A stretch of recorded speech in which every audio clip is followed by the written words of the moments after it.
Good morning everyone. Matagal-tagal din tayo hindi pag-upload ng vlogs. And I just want to share all of you sa kung ano naging buhay namin 2 weeks bago kami uuwi and what are the things that we're doing in preparation. So let's just watch this video. Kalmado yung dagat and nag-cargo cleaning yung mga tropa namin, yung mga deck boys kasi papunta kami ngayon sa Australia for loading. Syempre yung loading pa rin namin is iron ore. And while the deck guys are washing the cargo holds 1 until 9. Kami naman sa makina is nagpipintura kami. So we are making sure na presentable yung makina or yung engine namin, engine room rather, bago siya in-hand over sa bagong owner. It is a sign of professionalism and also respect na din sa bagong owner ng barko. So while we are still staying here sa barko namin, minimaintain namin yung ganda niya and also the machineries na dapat is working well siya. Are working well kasi marami. So yun lang. Bali sumama ko kay Sir Boson para kumuha ng pintura kasi nga mamimpintura nga kami, paulit-ulit.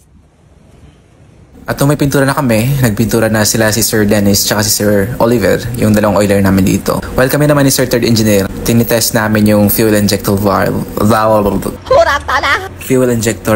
ng auxiliary engine namin, number 1. Kasi may spare kami, 6. And then, pinasecure ni Segundo sa amin. So, we just want to check the working pressure is normal before securing it.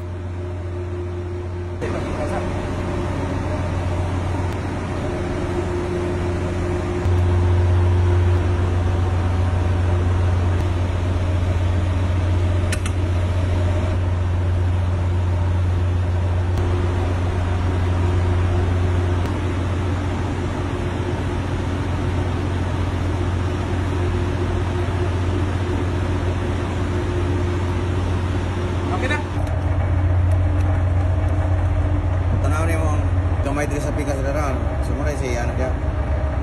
Sukat. Karon ako nito og pamangayan man pero madaan naman to mo dilot. Ano na siya? Wala na siya.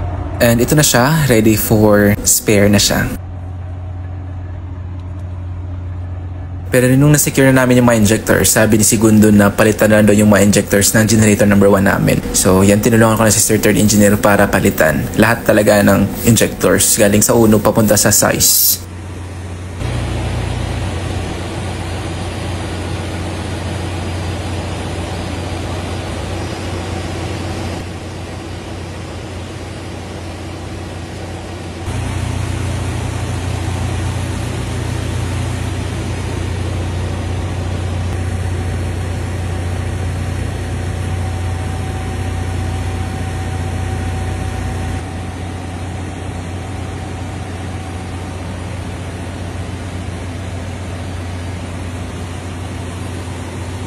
Kung tapos na kami sa generator, inutusan ako si Segundo na mag-ferrous test, TBN test, at saka cold corrosion test sa lube oil namin sa aming main engine. So kumuha ko ng samples dyan sa engine scavenging port.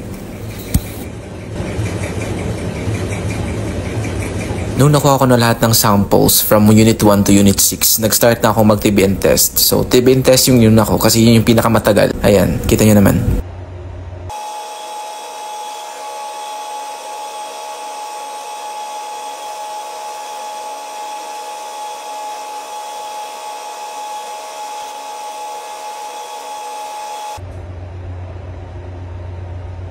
Pagkatapos sa TBN test, sinunod ko naman is yung cold corrosion test. Din yung kasi yung isa sa pinakamatagal talagang gawin na test.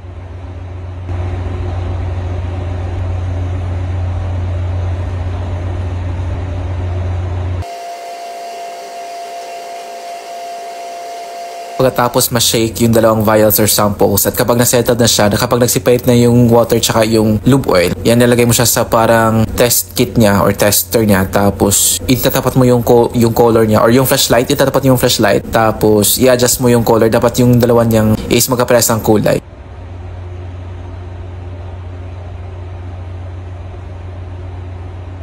Last na ginawa kong test is yung ferrous test. So, check ko lang yung ppm niya every test or every vials. Ayan.